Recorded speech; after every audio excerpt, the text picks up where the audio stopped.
오늘 하나님 말씀 같이 나눌게요. 마태복음 7장 13절에서 14절이에요. Matthew chapter 7 verse 13 for 14. And our church provide the English subtitle, so right screen is we give you translation.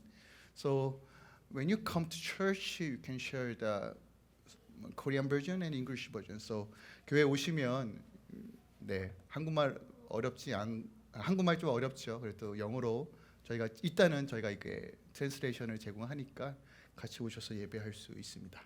네, 오늘 하나님 말씀 같이 나눌게요. 마태복음 7장 13절에서 14절 우리 함께 읽을까요? 시작. 좁은 문으로 들어가라. 멸망으로 인도하는 문은 크고 그 길이 넓어 그리로 들어가는 자가 많고 생명으로 인도하는 문은 좁고 길이 협착하여 찾는 자가 적음이라. 우리 한 번만 더 읽을까요? 시작. 좁은 문으로 들어가라. 멸망으로 인도하는 문은 크고 그 길이 넓어 그리로 들어가는 자가 많고 생명으로 인도하는 문은 좁고 길이 협착하여 찾는 자가 적음이라. 아멘. 오늘 저는 이제 다음 주, 그 다음 주 한 3번 정도, 2번에서 3번 정도 신앙과 삶의 일치라는 큰 주제 안에서 이 상상순을 조금 래핑업, 마무리 좀 하려고 합니다. 그 중에 오늘은 좁은 문, 좁은 길이라는 제목으로 말씀을 나눌게요. 이 말씀 우리 다 알고 있어요, 그죠? 너무 익숙한 말씀이고 심지어 안 믿는 자들도 이 말씀은 알아요. 그래, 너희들 좁은 문으로 가야지. 그런데 왜 그렇게 살아? 이렇게 핍박의 정죄 기준이 되는 말씀이기도 합니다. 이 좁은 문, 좁은 길 어떤 의미일까요? 함께 좀 살펴볼게요. 다들 이제 운전하시죠? 운전을 못 하시는 분은 거의 없을 것 같아요. 캐나다 생활에서 운전을 못 한다는 건 참 힘들어요. 그래서 운전면허가 있고 또 어린아이부터 16세부터 이제 운전면허를 땁니다. 운전면허를 그냥 주는 거 아니잖아요. 시험 보고 합격하고 패스해야지만 운전면허를 가질 수 있고, 또한 운전을 면허증 가지고 있다고 바로 운전하는 건 아니죠. 또 연습도 해야 되고 익숙해져야지만 운전을 할 수 있죠. 여러분 운전하시다가 길거리에 트래픽 사인들 보시죠. 여기는 스피드 리밋이 얼마야? 50이야, 60이야. 우리 아이도 이렇게 지나가다가 50 그 스피드 리미트 보면서 50 그러다고요. 50이 아니라 50 그래요. 그래서 아빠 50으로 달려야 돼 이렇게. 우리 아이도 인지할 정도로 이렇게 곳곳에 트래픽 사인이 참 많이 있습니다. 이 정보를 왜 줄까요? 지금 이 도로에 어떻게 운전해야 되는지에 대한 정보를 제공하는 거예요. 여기는 스쿨존이야.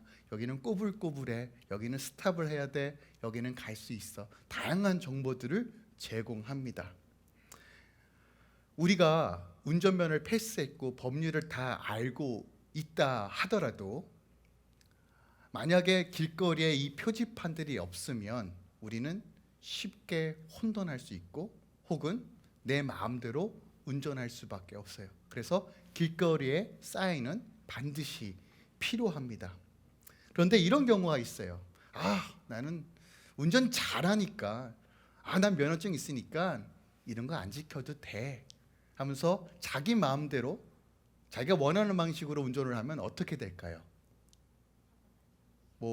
사고가 날 수 있고 경찰에게 또 티켓을 물을 수 있고 혹은 아무 일도 안 일어날 수 있습니다. 그죠? 우리가 아무 일도 안 일어난다고 하더라도 우리가 교통 법규를 지켜야 될 이유가 있죠. 이것을 지키는 이유는 이 혼잡을 막고 교통사고를 방지하기 위한 공공의 유익을 위해서 법규를 지키는 거예요. 그러면 같은 맥락에서 같은 관점에서 하나님 말씀이 우리에게 주는 유익과 정보는 무엇일까요? 우리가 구원받았지만 여전히 왜 하나님의 말씀을 지켜 행해야 될까요? 하나님은 지금도 우리에게 걸어가는 인생 곳곳마다 어떻게 하나님의 뜻대로 살아갈 것인지에 대한 이정표도와 그 트래픽 사인 같은 것들을 보여주시고 말씀해 주세요. 그런데 내 자의적으로 하나님 말씀 알아요. 이 정도는 괜찮아요. 이 정도는 타협해도 돼요. 라고 한다면 어떤 결과가 초래할까요? 저는 같은 맥락에서 우리가 좀 생각해 볼 수 있다라고 생각합니다. 갈라디아서에 보면요, 분명하게 하나님의 말씀이 어떤 기능을 하는지를 알려주고 있어요. 초등교사와 같이 우리가 어떻게 나아가야 될지에 대한 최소한의 가이드라인, 하나님의 의로우심을 따라 가는 최소한의 가이드라인을 제공한다라고 분명하게 선포합니다. 갈라디아 3장 24절이에요. So the law also put the charge into lead to Christ that we might be justification by faith. 그러니까 믿음으로 인도한다는 것이에요. 그러니까 율법은 없으면 안 돼요. 율법은 반드시 필요합니다. 즉 무슨 얘기냐? 예수를 믿는다면 말씀대로 살아가야 한다는 것을 의미해요. 그런데 오늘날 우리가 어떤 식으로 신앙생활을 많이 하냐면, 내가 좀 알아. 나 이제 좀 이 정도는 이 정도 레벨의 신앙생활을 가지고 있으니까 이 정도는 좀 타협해도 돼라는 것이 너무 많이 익숙해졌어요. 신앙과 삶이 일치하는 삶을 추구하기보다는 여전히 우리의 편의대로 신앙생활을 하는 경우들이 많다는 것이에요. 오늘 예수님께서 이걸 지적하시는 거예요. 오늘 이 말씀은 그것을 지적하고 있는 것이에요. 그러니까 오늘 13절부터는 이제 상상순 전체를 마무리하는 첫 문단입니다. 그러니까 예수님께서 어떤 새로운 영적인 기준, 어떤 새로운 가르침을 주시는 것이 아니라 이제까지 내가 너희에게 가르친 것들 이제 기억하지. 이 영적인 원리를 기억하지. 그렇다면 이것을 삶 가운데 적용하고 씨름하기 위해서는 너희가 분별이 필요한데, 판단이 필요한데, 무엇이 옳고 그르고 무엇이 하나님의 뜻인지를 내가 이제 가이드라인 해줄게. 너희는 이제 아는 것을 삶으로 적용하는 씨름이 필요해 라고 가르쳐주고 있는 내용이 바로 13절부터의 말씀이에요. 그래서 13절부터 27절까지 총 4가지의 주제들이 나오는데, 오늘 본문은 좁은 길과 넓은 길에 대한 이야기가 나오고요. 그 다음 구절에는 이제 좋은 나무와 나쁜 나무에 대해서 나옵니다. 그 다음에 진정한 제자와 거짓 선지자에 대한 이야기가 나오고, 지혜로운 건축자와 어리석은 건축자에 대한 이야기가 나와요. 이 모든 것들은 하나의 맥락으로 이해할 수 있습니다. 어떤 거요? 신앙과 삶에 일치하는 삶이 무엇인가를 결론적으로 또한 경고적으로 말씀하고 있는 내용이에요. 즉 예수를 믿는다면, 예수님의 제자라면 실천적 신앙을 살아야 되는데 어떤 길을 선택해야 할 것인가를 가르쳐주고 있는 것이에요. 오늘날 우리의 교회들을 좀 정직하게 봤으면 좋겠어요. 우리의 신앙을 정직하게 좀 봤으면 좋겠어요. 저는 자꾸 이렇게 코로나 이야기하는 거 조금 불편합니다. 왜냐하면 이게 너무 일상이 돼가지고 이제 끝날 때쯤 했는데 최근 뉴스 보니까 또 이렇게 열심히 증가하고 있더라고요. 바이러스들이 되게 열일하고 있어요. 언제 끝날지 모르는 이 싸움. 저는 계속 묻고 있어요. 하나님, 이 상황 가운데 주님께서 무엇을 말씀하고 있는가에 대한 계속적인 질문, 그리고 하나님의 지혜를 구하고 있습니다. 네, 하나님께서 이 코로나를 통해서 우리에게 말씀해 주신 것 중에 하나가 무엇이냐면, 우리의 현 상태, 신앙의 상태를 아주 적나라하게 다 드러내 주셨어요. 어린아이부터 어른까지 적나라하게 우리의 신앙생활을 다 드러내 주셨어요. 아이들의 프로그램이 없으면 교회 나가지 않고, 뭔가 교회에서 서비스가 없으면 교회 나가지 않고, 예배를 드리는 것이 아니라 관람객으로서 예배를 청취하는 수준으로 전락해버린 우리의 현실을 보면서 하나님께서 말씀하고 있는 거예요. 예수를 믿는 게 뭐니? 나를 따른다는 것이 뭐야? 정말 예수님께서 다가오실 날이 며칠 안 남은 것처럼 주님께서 계속 말씀하고 있는데 여전히 너희들 깨어있지 못하니? 라고 우리에게 계속 질문하고 계신다는 것이에요. 삶과 신앙의 불이치로 인하여 오늘날 수많은 잘못되고 육적인 열매들이 맺어지고 있어요. 자의적으로 성경 말씀을 해석하고, 정치적인 이념으로 성경 말씀을 해석하고, 자유라는 이름의, 인권이라는 이름의 하나님의 말씀을 꺾고 더럽히고 있어요. 하나 예로 들까요? 마치 동성애 문제가, 설교에서 동성애 문제는 수당할 수 있는데 제가 할게요. 네. 마치 교회에서 동성애를 인정하는 것이 마치 대세인 것처럼 미디어가 얘기해요. 맞죠? 뭐 전체 흐름이 그래. 근데 실질적으로 아직도 60%, 70%의 개신교는요, 이 젠더 이슈에 대해서 굉장히 보수적입니다. 아직도 과반수 이상이 성경의 무효성을 증명하고요, 이 젠더 이슈에 대해서 강력한 자세를 취하고 있는데 몇몇의 지금 타협하고 자유적인 신학이 마치 대세인 것처럼 꾸미고 있어요. 여러분 현혹되시면 안 돼요. 아직까지 믿음을 지키고 하나님의 말씀 가운데 바로 서려고 하는 사람들, 교회들이 넘쳐나요. 그런데도 불구하고 여전히 교회가 힘이 없는 것처럼 보입니다. 주님은 이때 정말 깨어서 좁은 길, 좁은 문으로 가는 자들 찾고 계세요. 근데 우리가 자꾸 미디어에 먹히고 세상에 먹히면 우리는 잠식될 수밖에 없어요. 근데 기억하세요. 교회는 하나님의 유일한 소망입니다. 교회를 통해서 하나님께서 일하십니다. 그게 하나님께서 허락하신 방법이에요. 2000년 전에 교회를 세우실 때부터 하나님께서 계획하신 거예요. 그래서 교회는요, 성도도 와야 되고 교회에 다 와야 됩니다. 그런데 오늘날 우리가 이것 좀 받아들여야 돼요. 왜 교회가, 기독교가 왜 이런 공경까지, 이 지경까지 처했는가? 제가 예전에 한번 언급한 적이 있어요. 20년 전에 교회 다닌다고 그러면 나 교회 장로야, 집사야 그러면 정직한 사람, 성실한 사람, 착한 사람이 하는 이미지였는데 요즘 교회 다닌다고 그러면 어떤 핍박과 어려움이 있습니까? 사기꾼, 범죄자, 너네 때문에.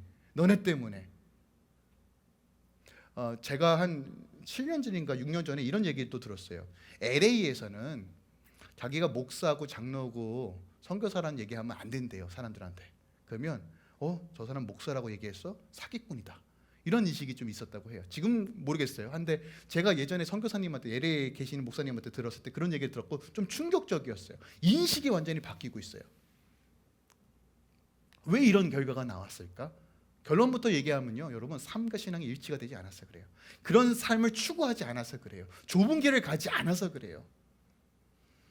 한 예로요, 창세기 19장에 보면 소돔과 고모라 사건이 기록되어 있어요. 아시죠? 이성이 왜 망했을까요?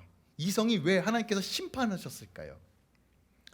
18장 20절에 보니까 그 죄악이 심히 무거웠다라고 기록되어 있어요. 그러니까 죄악 때문에 하나님께서 심판하셨어요.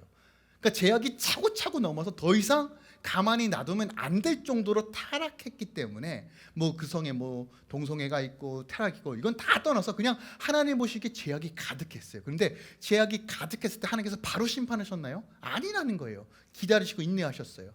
그리고 아브라함이 하나님께 기도하는 장면이 나와요. 하나님, 50명만 의인이 있어도 멸하시겠습니까? 아니, 40명, 30명, 20명, 10명이 의인이 그 성에 살고 있더라도 하나님께서 그 성을 멸하시겠습니까? 했을 때 하나님께서 뭐라고 말씀하시냐면 멸하지 않겠다라고 했어요.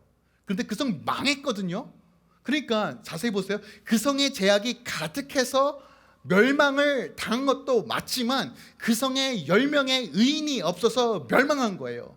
오늘날 우리가 이렇게 핍박과 어려움과 조롱의 대상이 된 이유는요, 바로 우리가 의로움이 없기 때문에 그래요. 예수 그리스도의 그 길을 걸어가지 않았기 때문에 겪는 결과물이라는 사실도 우리는 기억해야 돼요. 즉 우리에게 책임이 있는데, 구원받은 자의 책임이 있는데 그것을 소홀하게 여겼기 때문에 지금 이 결과물이 왔다는 것도 우리가 인정을 해야 한다는 것이에요. 로마서 1장 17절이에요. 여러분 잘 알고 있는 말씀이에요. 오직 의인은 믿음으로 살리라예요. 믿는다는 건 사는 것이에요. 믿기만 하는 것이 아니라 믿으면 사는 것이에요. 근데 우리는 믿기만 해요. 살지 않아요.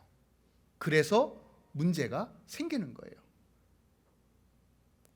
성경 어디를 봐도요, 사랑하는 내 아들 딸들아, 너희 믿기만 해라, 내가 좋은 데로 가줄게 라고 말씀하신 적이 단 한 구절도 없어요. 너의 신앙의 기준과 목표가 옆집 사는 그 집사, 그 장로가 아니라고 말하고 있어요. 신앙의 기준이 내 자신이 아닙니다. 말씀이에요.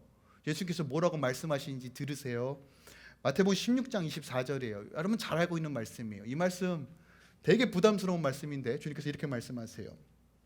누구든지 나를 따라오려거든 자신을 부인하고 자기 십자가를 지고 따라야 한다고 말해요. 자신을 부인하래요. 부정하래요. 자신을 제외래요. 자기 거 생각하지 말고 하나님께서 주신 그 십자가를 지고 가래요. 그러면서 부가 설명으로 뭐라고 말씀하시냐면 25절이에요. 제 목숨을 구원하고자 하면 잃을 것이요 누구든지 나를 위하여 제 목숨을 잃으면 찾을 것이라.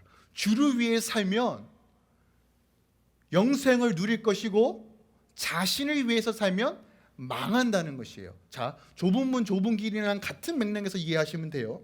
26절에 보면 천하를 얻고도 제 목숨을 잃으면 무엇이 유익하리요? 사람이 무엇을 주고 제 목숨과 바꾸겠느냐? 인자가 아버지의 영광으로 그 천사들과 함께 오리니 그때 각 사람이 행한 대로 갚으리라 라고 얘기해요. 자, 구원 받았으면 믿음으로 살라고 행하라고 분명하게 언급하고 있어요. 최근에 밴쿠버에서 조금 유명한 청년이에요. 사업도 잘하고 좀 신앙도 깊었던 한 청년이 있어요. 저랑 동갑이에요. 근데 최근에 그 청년이 한국에서 신장마비로 하나님의 부르심을 받았다는 얘기 들었어요. 그래서 아마도 저번 주에 그레이스 교회에서 아마 장례식을 했던 걸로 기억해요. 문득 그 이야기를 듣는데 전하고는 친하지 않았지만 그래도 안면에 있던 사이였거든요. 근데 저랑 동갑이란 그 말에 또 충격을 받았어요. 그러면서 제가 느끼는 생각은 죄송해요. 어르신들 계시는데 죄송해요. 나도 이제는 안심할 수 있는 나이는 아니구나. 이팔 청춘 아니구나 라는 생각이 문득 들었어요. 제가 알고 있는 사람이 저랑 동갑인데 신장마비로 하루아침에 결혼한 지 2년도 안 됐어요. 그 친구. 사는 게 무엇일까에 대한 다시 한번 질문을 확 하고 던지더라고요. 내가 무엇을 위해 살까? 내 목숨은 무엇일까? 어떻게 나아가야 할까? 오늘 주님께서 말씀하고 계세요. 예수를 따르는 삶, 멸망의 길이 아니라 영생과 생명으로 가는 길이 가장 가치 있는 길이다. 이것을 어떻게 선택해야 되는지 이제 말하겠다라고 하시면서 오늘 13절, 14절 말씀하시는 거예요. 다시 읽을게요. 좁은 문으로 들어가라 라고 얘기해요. 좁은 문으로 들어가라. 자, 좁은 문으로 들어가라는 얘기는 무슨 얘기냐면 좁은 문을 선택하라는 거예요. 자, 이 선택은 일회성을 의미해요. 그러니까 문법적으로 해석하면 한 번의 선택이에요. 그리고 들어가라는 얘기는 이젠 지속적으로 추구해야 될 행동을 의미합니다. 그러니까 문은 선택하고 그 문을 통해서 들어갈 길은 계속적으로 추구하고 힘쓰고 애써야 하는 길이라는 것이에요. 그런데 보세요. 사람들은 어디로 간다고요? 멸망으로 간다요. 근데 그 길은 어떤 길이라고요? 크고 넓어서 들어가는 자가 많다는 것이에요. 그럼 여기서 문은 누구를 의미할까요? 예수님을 의미합니다. 이것은 요한복음 10장에도 나와요. 나는 양의 문이야. 나를 통하지 않고는 구원을 받을 수 없어 라고 주님께서 분명하게 선포합니다. 그리고 주님께서 뭐라고 말씀하시냐면 9절 볼게요. 10장 9절 요한복음 9절에 보면 10장 9절에 보니까 내가 문이니 누구든지 나로 말미암아 들어가면 구원을 받고 또 들어가면 나오면 꼴을 얻으리라. 꼴이 뭐냐면 푸른 초장 10만 물가로 인도한다는 거예요. 먹이시고 입히시고 채우시고 책임지시고 지키신다는 것이에요. 언제요? 우리가 양의 문으로 들어갔을 때, 예수로 들어갔을 때, 예수를 선택할 때, 예수를 믿고 결단하고 나아갈 때 누가요? 하나님이 꼴을 먹이신다는 거예요. 세상의 방법이 우리의 꼴을 먹이는 것이 아니라 단순하게 우리의 약간의 입가슴을 할 수 있어요. 잠깐의 배부름은 느낄 수 있을지 몰라요. 세상의 방법은. 하지만 그것은 영생의 길이 아니라고 예수님께서 못 박아 말씀하시는 거예요. 그러면 우리가 알아야 되잖아요. 무엇이 좁은 길인지, 무엇이 넓은 길인지, 무엇이 좁은 문인지, 넓은 문인지를 알아야 돼요. 그래서 이 비교함으로써 이제 넓은 문에 대해서 설명하시는데 보세요. 멸망으로 인도하는 문의 특징을 세 가지로 표현하고 있어요. 첫 번째로 넓은 문은 크다라는 거예요. 크다. 어느 정도로 클까요? 여러분이 생각하는 그 상상의 이상으로 클 거예요. 주님께서 말씀하시는 이 큰 문, 아마도 성전의 큰 문을 비교하면서 말씀하실 수도 있고 아마 당시 유대인들이 생각했던 큰 문, 바벨론의 큰 문, 이런 것들을 아마 상상해서 말씀하셨는지도 모르요. 크다는 것은 어떤 의미가 있을까요? 화려하다는 거예요. 주목할 만하다는 거예요. 누구에게나 다 띈다는 것이에요. 동경의 대상이 된다는 말이에요. 그런데 그것이 무슨 문이다? 멸망의 문이다. 화려한 성공, 주목받는 삶, 사람에게 보이려는 삶, 성공과 부를 목적으로 두는 삶이 바로 멸망으로 가는 길이다라는 거예요. 그러면 크리스찬 부자 되면 안 돼요? 그 얘기 이미 몇 주 전에 했죠. 부자 되세요. 제발. 부자 되셔야 됩니다. 돈 많이 버세요. 근데 그 목적이 무엇이냐는 거예요. 그 동기가 무엇이냐는 거예요. 그게 아니라는 거예요.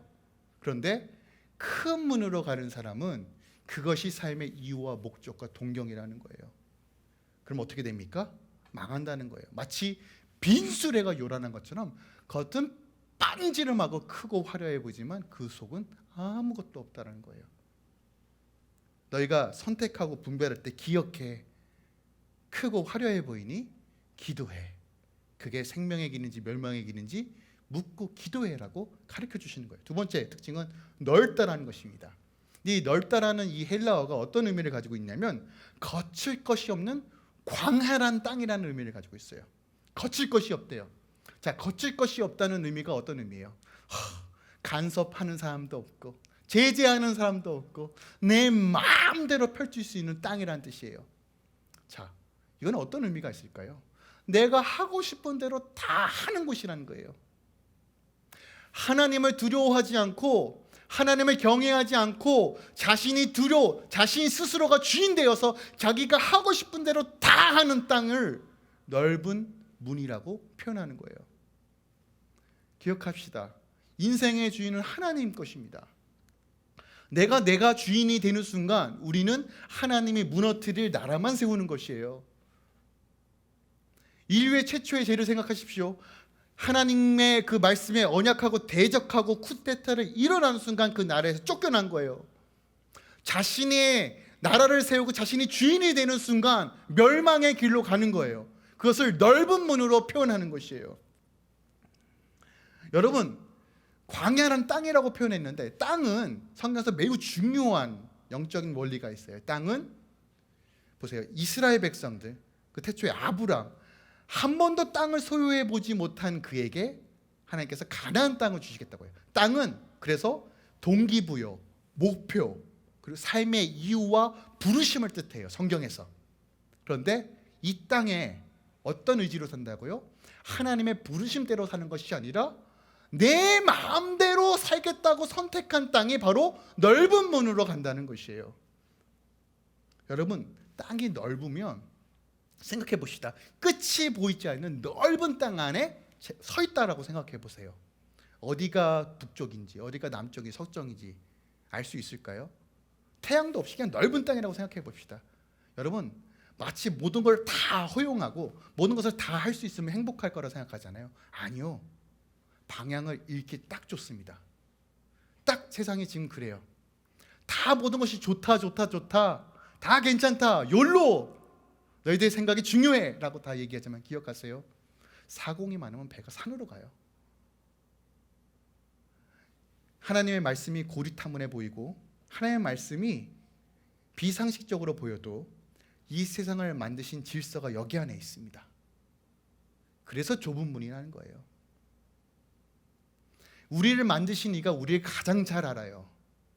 근데 사람들은 자신이 문을 만들 수 있다고 생각하고 길을 만들 수 있다고 생각하고 길을 개척한다고 생각하고 그 길을 개척함으로써 우리가 행복과 부귀와 영광을 누릴 수 있다고 생각해요. 아니에요. 성경을 자세히 보세요. 그 브리스를 누릴 수 있는 지혜도 하나님께서 주시는 거고 길도 하나님께서 여시는 거예요.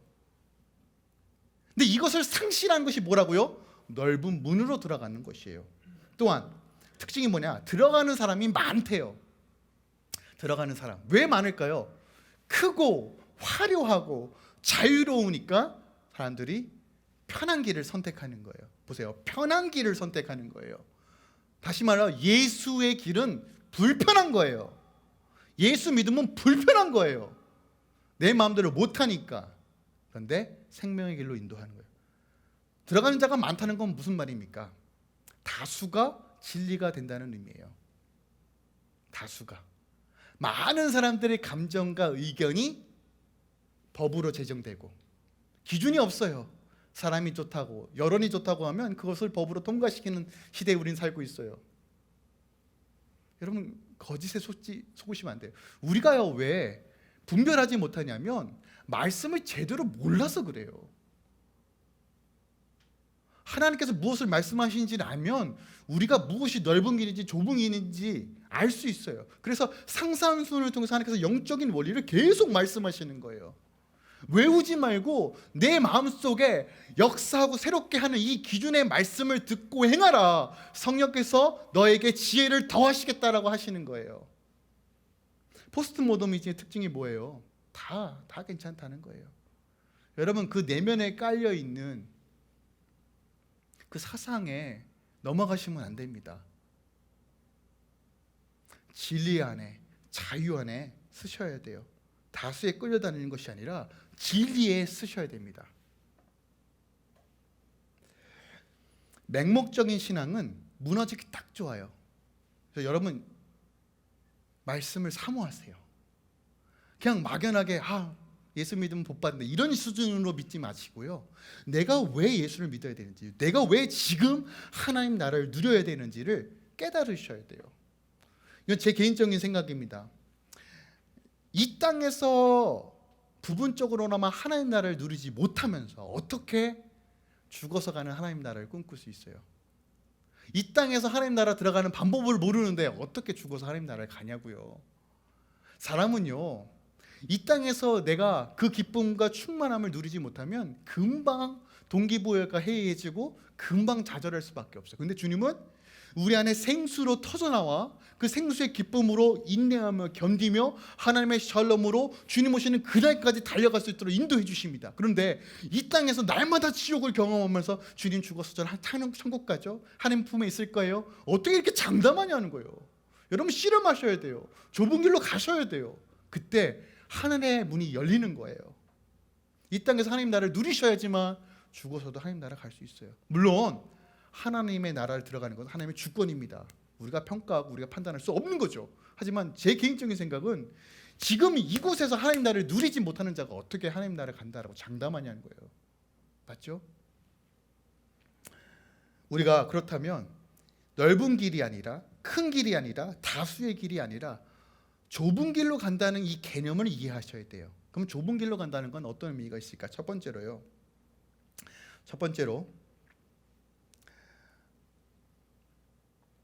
누가복음 볼게요. 잠깐 누가복음 살짝 볼게요. 누가복음 13장에 보면 오늘 말씀과 병행으로 되어 있는 말씀이 있어요.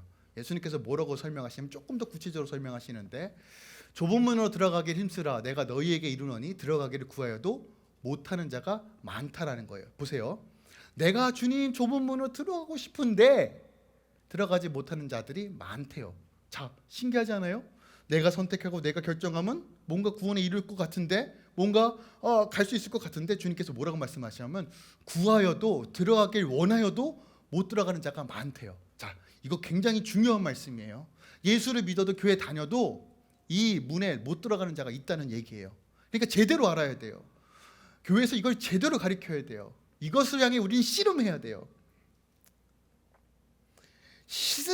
노력하고 발버둥 치고 회개상상과 결단하는 상과 날마다 들어가기를 힘쓰며 성령 안에서 발버둥 쳐야지만 이 좁은 문에 들어갈 수 있다고 분명히 말합니다. 그렇다면 이 좁은 문에 들어간다는 것은 어떤 의미가 있을까? 첫 번째로 하나님 말씀에 순종하고 복종하는 삶을 의미해요. 자, 제가 이것을 예화로 좀 설명해 드릴게요. 여기 플레이그라운드 가시면 아이들이 막 뛰어놀잖아요. 뛰어놀다 보면 요만한 게 구멍 같은 것이 있어요.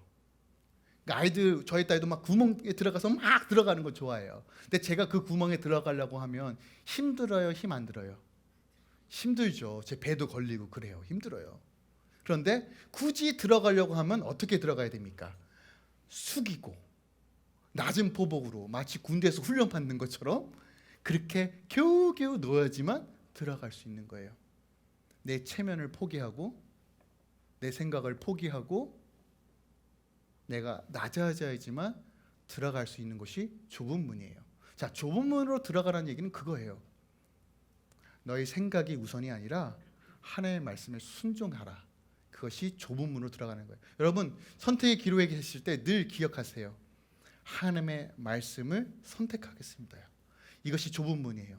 뭔가 선한 일을 하고 베풀고 뭔가 기도를 열심히 하는 것이 좁은 문으로 들어가는 것이 아니라 나를 부인하고 나를 낮추고 주의 말씀에 복종하는 삶이 생명으로 인도한다는 것이에요. 이것이 바로 좁은 문으로 들어간다는 개념이에요. 고난이 와도 어려움이 와도 예수를 외면하고 필요할 때만 찾는 것이 아니라 늘 하나님의 말씀에 순종하는 것이 바로 좁은 문으로 가는 거예요. 주님께서 말씀하셨죠. 어린아이와 같지 않으면 결탄코 천국에 들어갈 수 없다고 그랬어요. 어린아이와 같이. 근데 어린아이를 분석해 보니까 그냥 까르르 저희 딸이 같이 노는 걸 좋아합니다. 그리고 꼭 이렇게 들어가고 아빠도 들어와봐 그래요. 처음에는 싫었어요. 모래 묻는 걸 되게 싫어했는데 그때마다 저희 딸의 표정이 되게 울상이더라고요. 그래서 못 이긴 척 기어도 보고 웃어도 보고 하니까 기뻐하더라고요. 나를 버리니까, 나를 내려놓으니까, 내 체면을 버리니까 그때 행복이 보이더라고요. 좁은 문이라는 건 그런 거예요. 하나님은 어린아이와 같은 믿음을 원하십니다. 그리고 그 믿음은 순종하는 믿음입니다. 두 번째로요, 좁은 문으로 간다는 건 영원한 생명을 최우선으로 선택하는 삶이에요. 자, 우리의 삶의 목표가 뭐라고요? 영원한 삶, 생명입니다. 이 생명은 어떤 생명이에요? 육체적인 생명이 아니라 영원한 생명을 주는 거예요. 영원한 생명, 영생을 향해 나아가는 삶을 최우선으로 둔다는 거예요. 죄송합니다. 근데 이 영생의 개념이 요한복음 7장 13절에 써져 있어요. 요한복음 7장 13절입니다. 이렇게 기록하고 있어요. 영생은 곧 유일하신 참 하나님과 그가 보내신 자 예수 그리스도를 아는 것이다. 뭐라고요? 영생은 영원히 사는 것이 아니라 영생의 개념이 뭐라고요? 하나님의 아들을 알고 믿는 것이 영생이래요. 자, 그렇다면 좁은 문으로 들어간다는 거, 영생을 추구한다는 건 무엇이에요? 주님과 아는 삶을 선택한다는 거예요. 주님과의 intimacy with God, 친밀함을 선택한다는 것이에요. 기독교는요, 무엇인가 행하는 종교가 아니라 관계적인 종교예요. 그 하나님이 육신의 몸을 입어서 이 땅에 오셔서 우리와 친밀하게 관계하시기 위해서 오신 것이지, 무엇인가 신과 그 피조물의 관계에서 두려움의 관계로만 이루어지는 종교가 아니라는 것이에요. 주님은 직접 이 땅에 오셔서 우리와 교통하시고 우리의 모든 삶을 채울하시고 우리와 함께 동행하기 위해서 이 땅에 오셨어요. 자, 좁은 길을 선택한다는 건 내 모든 상황에서 가장 최우선이 뭐라고요? 주님과의 친밀한 교제가 최우선이다. 이것이 좁은 길을 선택하고 좁은 문으로 들어가는 삶이라는 것이에요. 우리는 주님과의 친밀함을 너무 가볍게 여깁니다. 마치요, 내가 좋아할 때만 찾고 내가 귀찮을 때는 멀리하는 식으로 주님을 섬겨요. 일주일에 한 번 주일날만 주님과의 친밀함을 누리기 원해요. 아니요, 삶으로 예배하는 것이 바로 친밀함입니다. 여러분 설거지 하시면서 아침에 일어나시면서 주님 오늘도 함께 하심에 감사합니다. 주님 감사합니다. 뭐가 있어서 감사한 게 아니라 그냥 주님 한 분만으로 감사합니다. 그냥 그렇게 고백하고 주님 바라보면서 사는 것이 주님과의 친밀함이에요. 그런데 마치 배반의 잔미처럼 흥흥흥 필요할 때 맞추는 그런 신앙을 하지 마시라는 거예요. 여러분 기억하세요. 좁은 문은 결코 쉽지 않습니다. 하지만 그 친밀함을 유지하고 그 친밀한 가운데 발버둥칠 때 우리는 좁은 길, 좁은 문으로 들어갈 수 있는 것이에요. 마지막이에요. 부르심에 따라 하나님 나라 의를 위해 선택되는 삶이에요. 여러분의 가장 우선순위는 주님과의 친밀함뿐만이 아니라 그의 나라와 그의 의입니다. 그리고 이러한 삶은 나는 주님의 소유입니다. 나의 주인은 하나님이십니다는 것을 늘 인정하고 믿고 바라보는 삶이 바로 좁은 문으로 들어가는 거예요. 로마서 14장 7절 말씀이에요. 잘 알고 있는 말씀인데, 우리 중에 누구든지 자기를 위하여 사는 자가 없고 자기를 위하여 죽은 자도 없도다. 우리가 살아도 주를 위해 살았고 죽어도 주를 위해 죽나니 그러므로 사나 죽으나 우리가 주의 것이로다. 이를 위하여 그리스도께서 죽었다가 다시 살아나셨으니 곧 죽은 자와 산 자의 주가 되려 하심이라. 그가 우리의 주인이라는 것을 인정하고 바라보는 삶이 좁은 문으로 들어가는 거예요. 기억합시다. 내가 주인 되려고 하는 삶을 버리시고 그것은 멸망으로 가는 길이에요. 여러분 기억하세요. 내가 주인이 아니라 하나님이 주인 된 삶을 바라볼 때 우리는 좁은 문을 선택할 수 있고 좁은 길로 걸어갈 수 있습니다. 이 두 종류의 문, 이 길, 이것이 우리 삶의 목표가 아니라 생명으로 나아가 하나님의 나라로 걸어가는 과정입니다. 근데 이 과정은 반드시 걸쳐야 돼요. 예수를 따라가는 길 협착하고 좁은 길입니다. 주님께서는 절대로 평탄하고 하이웨이 같은 길이라고 말씀하지 않아요. 하지만 이 길은 주님과 함께하는 길입니다. 시편 24편 말씀 우리가 잘 기억하죠? 내가 사망의 은침한 골짜기를 다닐지라도 해를 두려워하지 않는 것은 주님이 나와 함께 하심이라요.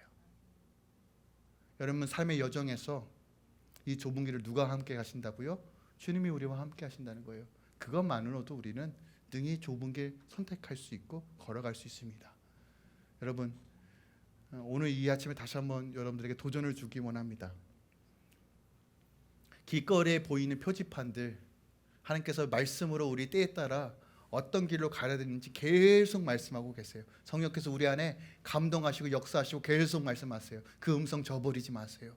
그 말씀에 순종하세요. 말씀을 가까이 하세요. 주님과의 더 친밀함을 유지하세요.